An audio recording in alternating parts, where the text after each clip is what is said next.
I am a registered nurse. I have not always felt worthy of that title. From the very beginning, I knew the magnitude of responsibility that vocation held. I remember getting into nursing school. Not an easy feat, and I was excited, but I still didn't feel like a nurse. I remember graduating from nursing school. I was so proud of myself, but I still didn't feel like a nurse. I sat for and took my boards. I passed the first time. I felt relief, but I still didn't feel like a nurse. I got my first job on a busy medical surgical unit.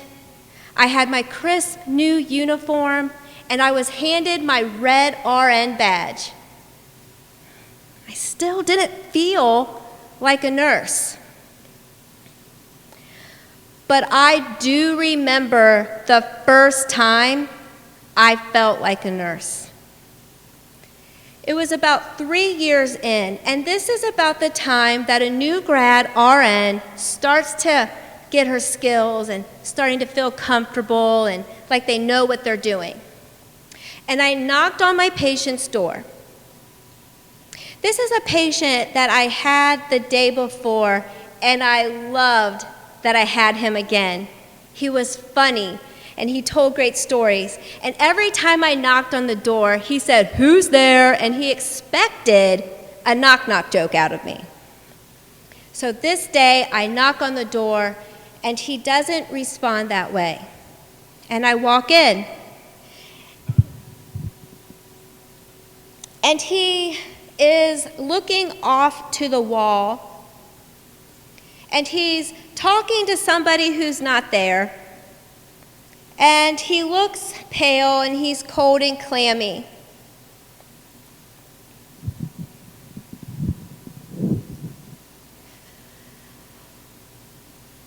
It's his wife that I will never forget.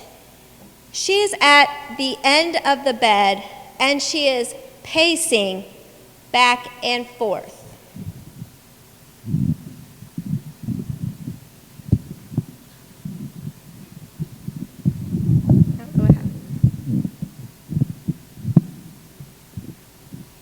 She is pacing back and forth, and it's an image of her wringing her hands, and she looks at me with fear, and she says, "What is wrong with my husband? This isn't him. He owns his own business. He runs 5 miles a day, and now he doesn't even know his own name." And I said, "Not to worry. I'm going to do an assessment and call the physician." And I take a set of vitals, and everything is considered textbook normal. I check his labs, and although some are off, there's nothing too crazy. And I check his output, and it's still within textbook normal limits. With that gut feeling, I go to my charge, and I say, I just have a really bad feeling about my patient. What should I do?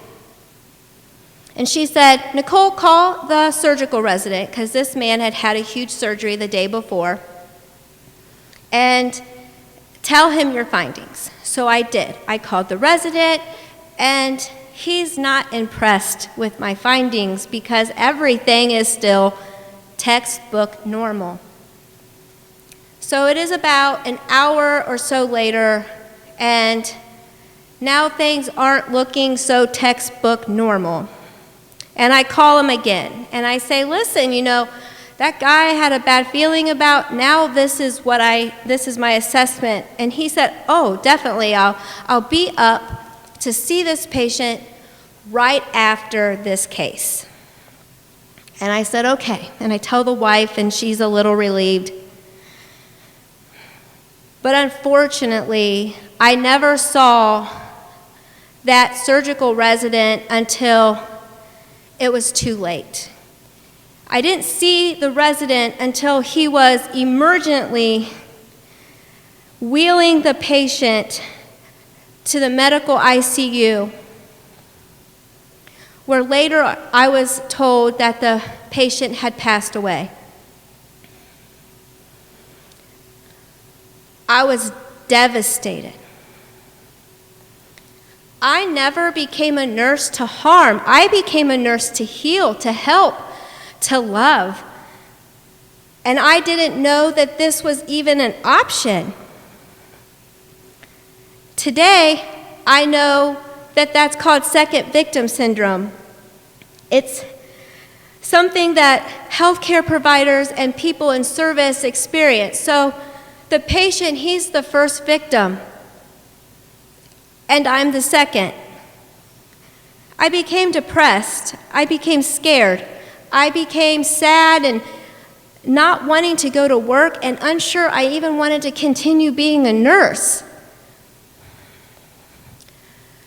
But there is only one cure for second victim syndrome, and I am blessed.